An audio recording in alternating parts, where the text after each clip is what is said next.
Yan, dahil nabuhay na ang ating rep, unti-unti na natin nilalagyan ng laman, katulad nitong karne, mga kataba. Bumili tayo ng ating pork. Pansahog lang to normally, mga kataba.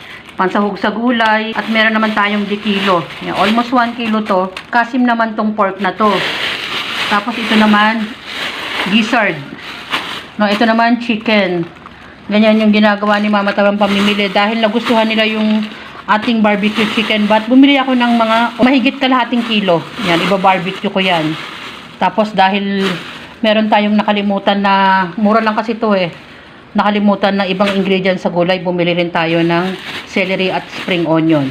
So, ganyan ang ating pamimili.